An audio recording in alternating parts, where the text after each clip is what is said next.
Hello and welcome to a sunny book nook. Today I'm going to be doing the mid-year book freakout tag. I got a new camera for my birthday, so that's why the camera quality is so much higher.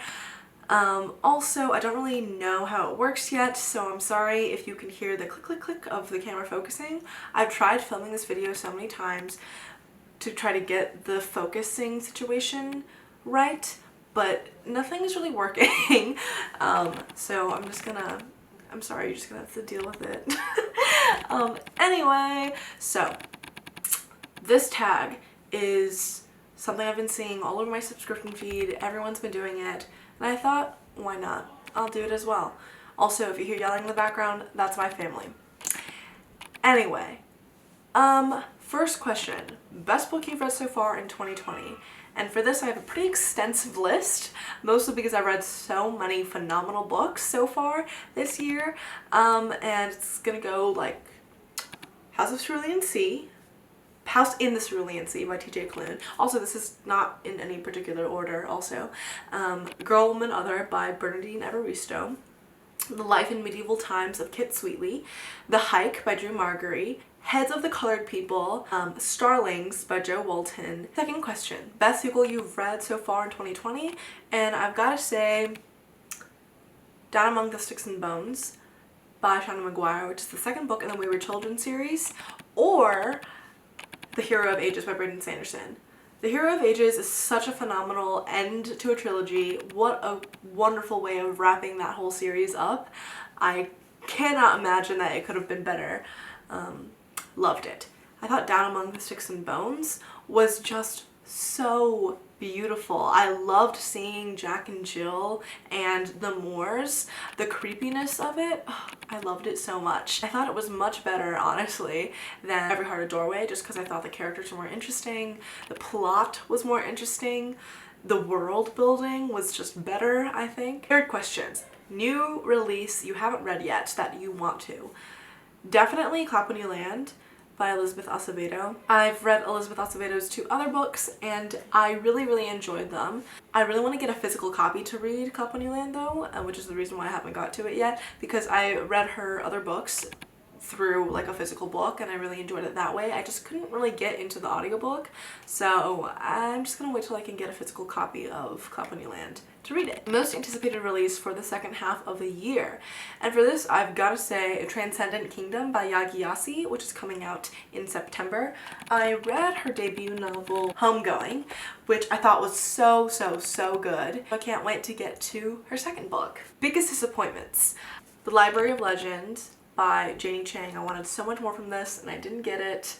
Set in 1930s China, it's about a girl who's like tasked with protecting the Library of Legends on this cross-country journey during the Sino-Japanese War, and there's some magical realism elements, and I just thought it could have been better. I thought the plot pacing was kind of weird, and I wasn't that invested in the characters, so unfortunate, but... And the other book that was disappointing was Gideon the Ninth by Tasman Muir. I wanted so much more from this. I had such high expectations going in because I had heard really good things, but I just didn't like it. I thought that the world building was very shoddy. I thought that the character and relationship development did not make any sense. And I thought that the conflict and the driving kind of plot devices that were used just was not enjoyable for me. The last disappointing book is Uprooted by Naomi Novik. I love fairy tale retelling, so I was really in a fairy tale retelling kick when I was reading this, and this just did not meet my expectations at all. The first 5% were like, wow, I love this. This is so great. But the rest of it just devolved into something I did not care about. The relationship was not good. Biggest surprise.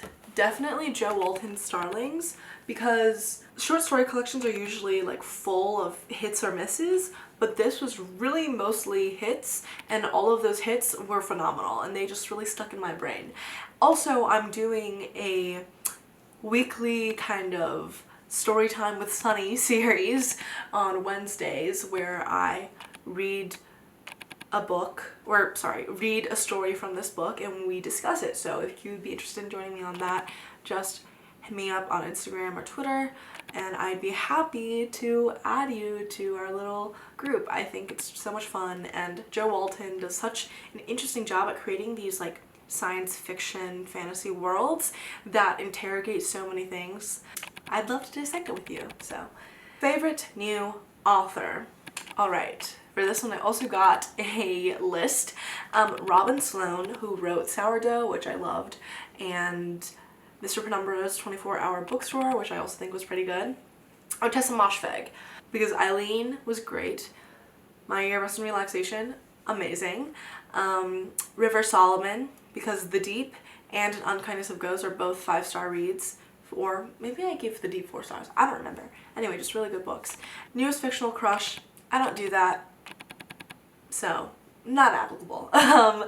Newest favorite character, Harley Quinn, all the way, hands down. I've read a couple of Harley Quinn graphic novels. I watched the Harley Quinn movie that came out in 2019. I've been watching the DC TV show. I just love her character. I think she's so badass and funny and smart. A book that made me cry, Red, White, and Royal Blue by Casey McQuiston.